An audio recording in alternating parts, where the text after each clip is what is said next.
This is lecture 3 on worksheet 3।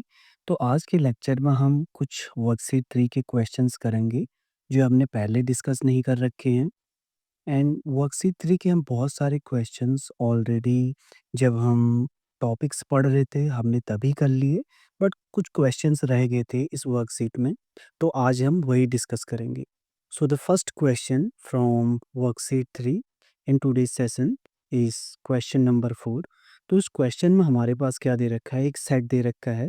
Consider the set consisting of all polynomials from PNR. PNR क्या रहता है? The set of all polynomials of degree at most n with real coefficients। Okay, तो इसके वो सारे polynomial consist करता है that satisfy this condition कि अगर तुम p माइनस एक्स पे इवेल्युएट करोगे, वो सेम होना चाहिए p x पे। और इस टाइप के फंक्शंस को हम बोलते हैं even function, that is P x is an even function. अब इस केस में हमें क्या प्रूव करना है? p is a vector space in itself. तो बेसिकली अगर तुम वेक्टर स्पेस प्रूव करना है, तो वेक्टर स्पेस वाले लेक्चर में हमने देखा था कि हमारे पास 10 प्रॉपर्टीज रहती हैं। अगर हमें कोई चीज़, अगर हमें वेक्टर स्पेस प्रूव करना है तो 10 प्रॉपर्टीज प्रूव करना है। बट अगर तुम्हारे एग्जाम में अगर इस टाइप का क्वेश्चन आए वेक्टर स्पेस जहाँ पे हमें प्रूव करना है, तो हम वहाँ पे 10 प्रॉपर्टी प्रूव करने के लिए हम नहीं जाएंगे। हम क्या करेंगे कि जो वो सबसेट है, हम दिखाएंगे वो किसी एक वेक्टर स्पेस का पार्ट है, और हम प्रूव करेंगे कि जो सबसेट है दिस इज ए सब space.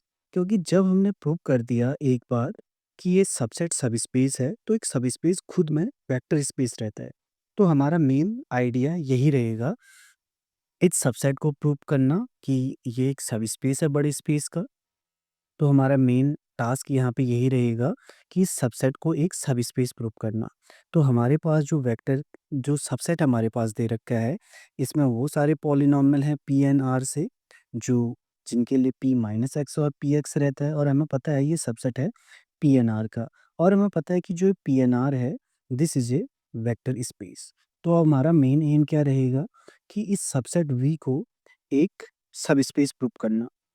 Okay, so to prove that V is a vector space, so it is enough to prove that V is a subspace of PNR। V okay, अब इसे अगर हमें किसी सबसेट को subspace prove करना है, तो उसके लिए हमने एक ऑलरेडी हम एक टेस्ट देखे हैं, जिसे हमने तब कहा था सबस्पेस टेस्ट। ये तुम्हें सबस्पेस वाले वीडियो लेक्चर में मिल जाएगा कि हम कैसे एक सबसेट को सबस्पेस प्रूव करते हैं। तो उसके लिए पहली प्रॉपर्टी क्या रहती थी कि अगर हमारे पास W किसी एक बड़े वेक्टर स्पेस का सबसेट है, तो पहली प्रॉपर्टी रहती थी कि जीरो वेक्टर ऑफ V ये W में बिलोंग करना चाहिए। ओके, बट हम इस केस में हम देखते हैं हमारे पास जो बड़ा स्पेस है वो तो है PNR। इसका जीरो वेक्टर क्या रहता है? Constant polynomial.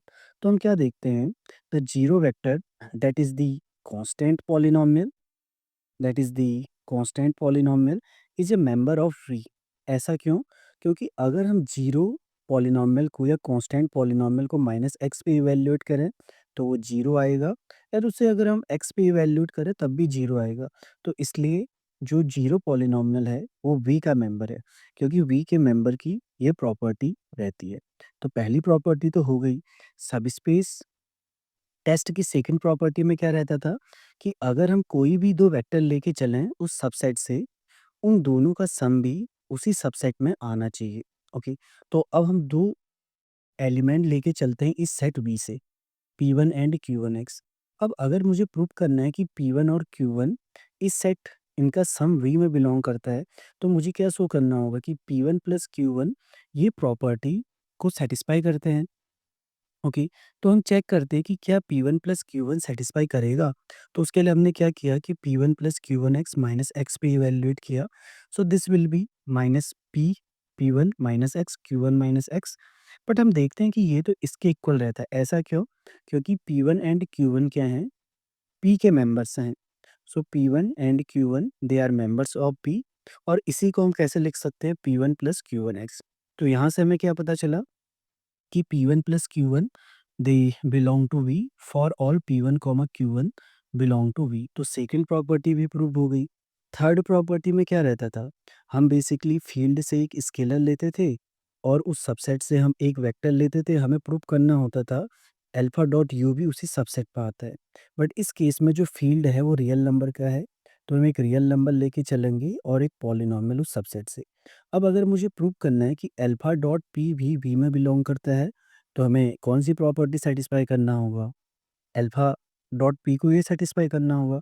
So alpha dot P x अगर हम माइनस एक्स भी वैल्यूड करें, सो this is P of minus x and this will be alpha of P x. ये इसकी इक्वल क्यों होगा? क्योंकि पी एक एलिमेंट है वी का। सो यहाँ से हमें क्या पता चला? So this is same as alpha of P X. So therefore alpha dot P X belong to V for all alpha belong to R and P X belong to V. तो इसने सब space की सारी सब space test की, सारी conditions fulfil कर दी। So therefore V is a subspace of this vector space P N R and hence this subset is a vector space. Okay, तो हम इस तरीके से प्रूव करते हैं कि अगर हमें कोई चीज वेक्टर स्पेस प्रूव करना है, अगर हमें पता है ये किसी बड़े स्पेस का सबसेट है और हम प्रूव कर दें ये सब स्पेस है, तो वो खुद एक वेक्टर स्पेस बन जाएगा। तो now we will solve question 5 from worksheet 3। तो ये भी हमने डिस्कस नहीं किया हुआ था। तो इस क्वेश्चन में क्या है, consider the vector space V that is defined as follows. V हमें क्या डिफाइन कर रखा है? A naught a two x power 4 a 24 x power 24 p one equal to zero p minus one equal to zero. तो हमने इस type का क्वेश्चन हमने क्लास में किया हुआ था एक बार। And in this question we have to find the dimension of the vector space. जैसे हमने बेसिस एंड डायमेंशन वाले लेक्चर में देखा हुआ है, हमें सेम फॉलो करना है। पहले हमें इस वेक्टर स्पेस का एक जनरल एलिमेंट का फॉर्म लिखना है इन सारी कंडीशंस को सॉल्व करके, उसके बाद ही हम डायमेंशन पे जाएंगे। तो पहले हम क्या करते हैं, वेक्टर स्पेस को लिख लेते हैं। Vector space this is the set of all those polynomials कि जहाँ पे पी ऑफ वन और पी ऑफ माइनस वन दोनों जीरो हैं। तो हम पहले देखते हैं कि ये condition P one equal to zero हमें पॉलिनोमियल के बारे में क्या एक्स्ट्रा इन्फॉर्मेशन देती है। तो अगर if P of one equal to zero होगा, तो इसका क्या मतलब है, अगर एक्स की जगह अगर हम यहाँ पे वन सब्सटीट्यूट करें तो ये जीरो आना चाहिए। तो हम सब्सटीट्यूट करते हैं, तो हमें क्या मिलता है, a naught plus a two plus a four a 2024 equal to zero. अब सिमिलरली हम p माइनस वन के लिए देखते हैं, तो ये कंडीशन हमें क्या देती है। तो हम यहाँ पे रियलाइज करते हैं ओके, दोनों कंडीशन तो हमें क्या कर रही हैं, सेम चीज़ दे रही हैं। और इन दोनों कंडीशन से हमें इन स्केलर्स में क्या रिलेशन मिलता है। तो यहाँ से हम नोट करते हैं कि हम ए नॉट को हम कैसे लिख सकते हैं, बाकी स्केलर्स के टर्म पे। तो ना अब हम वेक्टर स्पेस का हमें पता है कि अगर v ये सेट है या ये स्पेस है, तो इसके एलिमेंट्स कैसे रिलेटेड हैं। तो हमने अब वी का हम जनरल फॉर्म लिखते हैं, तो जहाँ पे हम अब ए नॉट को रिप्लेस कर देते हैं जो ऊपर ये एक्सप्रेशन आया हुआ है। ओके, तो हमने इसे रिप्लेस किया, बाकी तो पॉलिनॉमियल का पार्ट क्या था, एज इट इज, जहाँ पे सारे ए आई क्या हैं, रियल नंबर हैं। तो ये हमारे पास यहाँ पे क्या है, स्पेस है। अब अगर मुझे डायमेंशन निकालनी है, तो मुझे जनरल एलिमेंट से हमें क्या करने पड़ेंगे, जो जो कोएफिशिएंट वेरिएबल टाइप के हैं उन्हें हमें सेपरेट करना होगा, जो हमने बेसिस और डायमेंशन लेक्चर पे देखा हुआ था। तो हम क्या करते हैं, इसे जनरल एलिमेंट को लिखते हैं और उसे हम क्या करेंगे, अब जैसे यहाँ से ए टू वाली टर्म को एक साथ लिख देंगे, ए फोर वाले को एक साथ हम ले लेंगे और ए 2024 वाले को एक साथ। अब ए टू वाले को अगर हम साथ लेंगे तो हमें क्या मिलेगा, यहाँ से तो आ गया माइनस वन, यहाँ से क्या आ गया, एक्स स्क्वायर। ओके, सिमिलरली हम ए फोर वाला ले सकते हैं कॉमन, एंड ऐसे अगर हम लेते जाएं तो हमारे पास जनरल एलिमेंट को ऐसे ब्रेक कर रहे हैं। तो हमने बेसिस और डायमेंशन वाले पे देखा था, जब हम इस तरीके से सेपरेट कर लेते हैं तो इस वेक्टर को हम बोलते हैं वी वन, इसे हम बोलेंगे वी टू, और इसे हम बोलेंगे, इस केस में कितना आएगा, अगर वी वन है एक्स स्क्वायर वाला, वी टू है एक्स पावर फोर, तो ये होगा वी 10 12। तो अब हम क्या करेंगे, ये एक बेसिस कैंडिडेट हमारे पास दे देगा। तो beta equal to X square minus one to x power 24 minus one, ये हमारे पास एक बेसिस कैंडिडेट है। तो हम बोल देते हैं कि ये V one V two to V 10 12 है। अब अगर हमें प्रूव करना है ये बेसिस है, ओके, तो डायमेंशन निकालने के लिए हमें क्या चाहिए रहता है, basically dimension of beta, dimension of A vector space is nothing but number of vectors in A basis. अब अगर हम ये प्रूव कर दें कि ये बेसिस है तो डायमेंशन निकल जाएगा। तो बेसिस के लिए हमें सिंपली क्या करना है, इसका स्पैन निकालना है। तो स्पैन ऑफ बीटा अगर तुम कंप्यूट करो, A2 V1 A4 V2 to A20 24 V this vector, जहाँ पे AI बिलोंग टू R, तो तुम रियलाइज करोगे कि इनका कॉम्बिनेशन क्या है। बेसिकली ये एक्सप्रेशन आएगा, इस एक्सप्रेशन से हमारे पास क्या आएगा, ये वाला एक्सप्रेशन, और इनका कलेक्शन पूरा इनफैक्ट क्या है, V के इक्वल है। ओके, तो हम क्या देखते हैं यहाँ से, जो इसका स्पेन है, स्पेन इक्वल टू V। अब नेक्स्ट प्रॉपर्टी हमें क्या प्रूव करना पड़ेगा, लीनियर इंडिपेंडेंस का। तो लीनियर इंडिपेंडेंस के लिए हमने क्या किया कि सपोज ये लीनियर कॉम्बिनेशन क्या है, जीरो। अब ये लीनियर कॉम्बिनेशन को अगर हम जीरो रख रहे हैं, तो बेसिकली हम यहाँ पे कर क्या रहे हैं कि जो ये एक्सप्रेशन है, इस एक्सप्रेशन को जीरो के इक्वल रख रहे हैं। तो अगर हम यहाँ से देखें, इसके बाद हम क्या कर रहे हैं, इस एक्सप्रेशन को जीरो रख रहे हैं।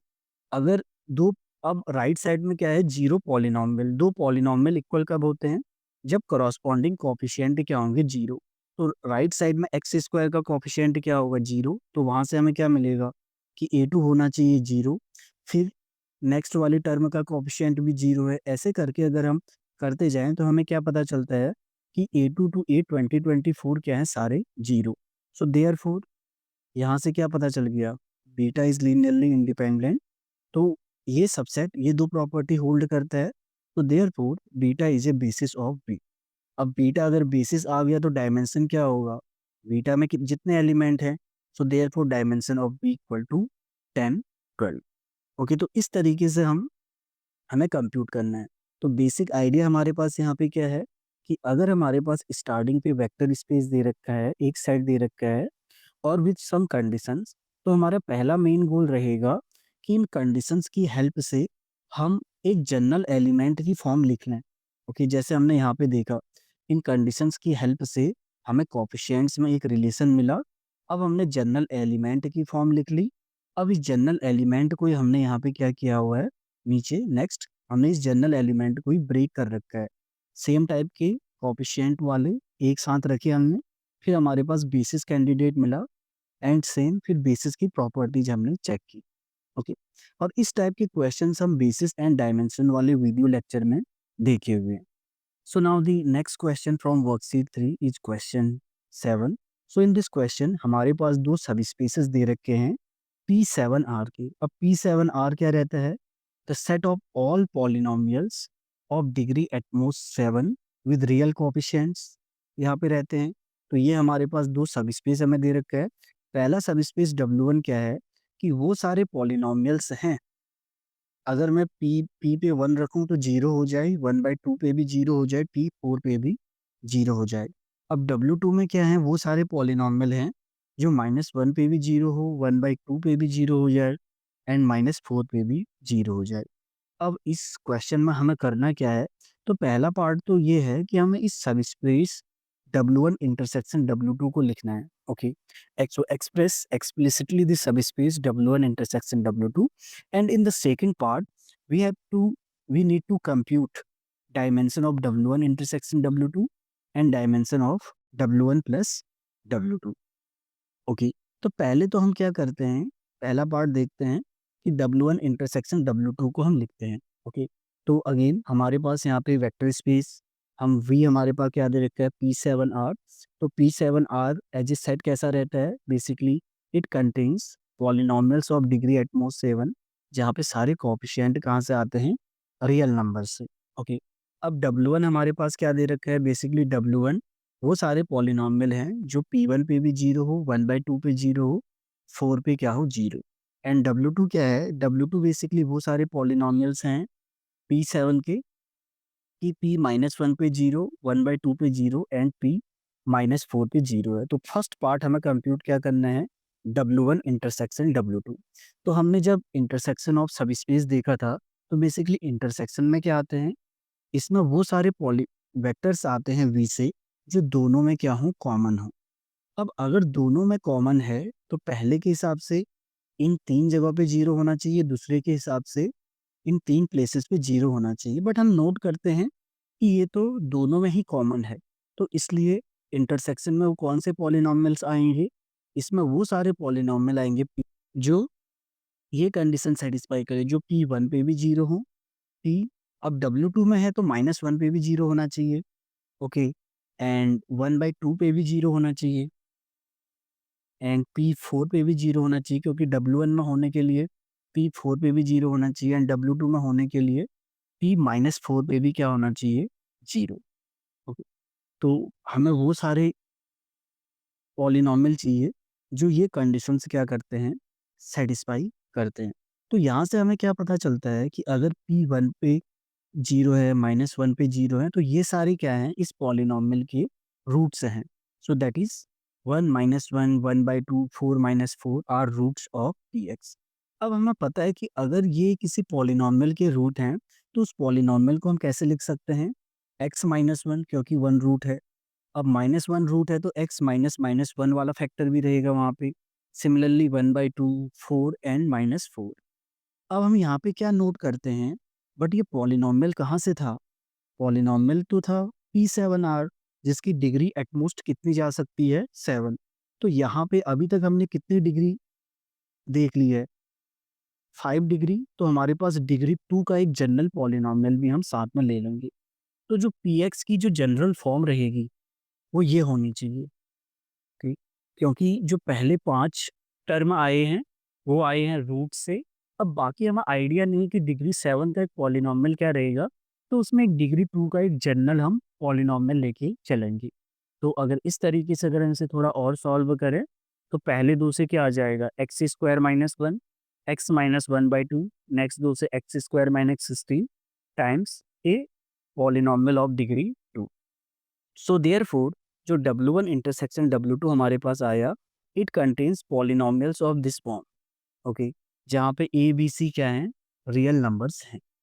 तो अगर हम यहाँ पे पहले पॉलिनॉमियल को, इस वाले पॉलिनॉमियल को, इतने टर्म को अगर हम P1x कहें, तो सपोज हम P1x हम क्या लेके चलते हैं, this part x square minus 1, x minus 1/2 and x square minus 16। अगर हम P1x को ये लेके चलें, तो W1 इंटरसेक्शन W2 में किस टाइप के एलिमेंट आ रहे हैं, P1x times a degree 2 polynomial where a comma b belong to R, okay, जहाँ पे हमने P1x जस्ट लिखा हुआ है कि P1x क्या है। अब क्वेश्चन हमारे पास सेकंड पार्ट में यहाँ पे क्या था, ये तो हमने पहले पार्ट वाला तो हमने एक्सप्रेस कर दिया एक्सप्लिसिटली। हमें ये डायमेंशन निकालना था और dimension of W1 plus W2। अब हमने W1 इंटरसेक्शन W2 को एक्सप्रेस तो कर दिया है। अब डायमेंशन निकालने के लिए अगेन हम जनरल एलिमेंट से वेरिएबल हम क्या करते थे, अलग-अलग वेरिएबल को अलग-अलग लिखते थे। तो हम यहाँ पर भी सेम आइडिया करेंगे। So for B part where we have to compute dimension of W1 intersection W2, तो एक जनरल एलिमेंट की फॉर्म ये है। अगर हम इसे ब्रेक करें, सारे जो कांस्टेंट, जो कोएफिशिएंट वेरिएबल है उन्हें सेपरेट करें, तो हमें क्या मिलेगा, CP1x प्लस अगर बी वाले के साथ क्या आएगा, यहाँ से x टाइम्स P1x, और ए के साथ हमारे पास अगर ए वाले को अलग करें, एक्स स्क्वायर P1x। तो हमारे पास यहाँ पे एक पॉसिबल कैंडिडेट आया, सी के corresponding P1x then X P1x X square P1x। तो तुम्हारे लिए ये एक्सरसाइज है कि this will be a basis of W1 intersection W2। तो इनफैक्ट तुम ये प्रूव कर सकते हो कि अगर Px एक पॉलिनॉमियल है, okay, Px is a polynomial of degree n, तो जो Px एक्स Px और एक्स स्क्वायर Px होगा, ये लीनियरली इंडिपेंडेंट होंगे, ओके। तो ये तुम्हारे लिए एक्सरसाइज है, ये चेक करना कि ये बेसिस होगा। अगर बेसिस किसका, W1 इंटरसेक्शन W2 का, तो डायमेंशन क्या रहता है, number of elements in the basis. So dimension of W1 intersection W2 कितना आ गया, 3, ओके। अब हमने इसमें एक पार्ट और बचा था, वहाँ पे क्या था, dimension of W1 plus W2। और हमने देखा है कि dimension of W1 plus W2 कैसे कंप्यूट करते हैं। इसके लिए हमने एक फॉर्मूला सीखा हुआ था कि जो dimension of W1 plus W2 रहता है, this is dimension of W1 plus dimension of W2 minus dimension of W1 intersection W2। तो हम पहले क्या करते हैं, W1 की डायमेंशन निकाल लेते हैं, फिर W2 की, और ये तो हम ऑलरेडी पता है ही। सो W1 को अगर हम लिखें, तो W1 में बेसिकली वो सारे पॉलिनॉमियल थे एट मोस्ट डिग्री 7 के, जिनके लिए P1 0 है 1/2 और P4 क्या है 0। तो हमें पता है हम Px को अब कैसे लिख सकते हैं x-1, x-1/2, x-4। अब यहाँ तो ये डिग्री 3 तक तो हम कवर कर चुके हैं इस कंडीशन की वजह से। अब बचा क्या है, V में हो सकते हैं डिग्री 7 की। तो अब डिग्री कितनी बची? 4। तो हम डिग्री 4 का एक जनरल एलिमेंट, जनरल पॉलिनॉमियल हम क्या करेंगे, लिख लेंगे, जहाँ पे A0 to A4 belong to R। Okay. Similarly अगर हम W2 के लिए एक्सप्रेशन लिखें, W2 में वो पॉलिनॉमियल चाहिए थे जो ये कंडीशन सेटिस्फाई करें, तो इसका जो जनरल एलिमेंट का फॉर्म रहेगा वो कुछ ऐसा रहेगा, where B0 to B4 belong to R। अब अगर तुम इसकी डायमेंशन कंप्यूट करोगे जैसे हमने ऊपर कंप्यूट किया था, you will get dimension of W1 equal to 5, क्योंकि एक मिलेगा A0 के कॉरस्पॉन्डिंग, दूसरा A1, A2, A3 and A4। Similarly for W2, dimension of W2 equal to 5।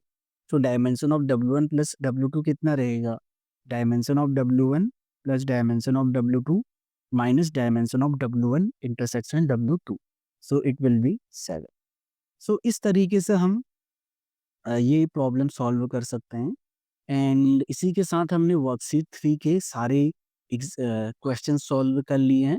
तो कुछ क्वेश्चंस वर्कशीट लेक्चर सीरीज में हैं और कुछ क्वेश्चंस वीडियो लेक्चर्स में अवेलेबल हैं।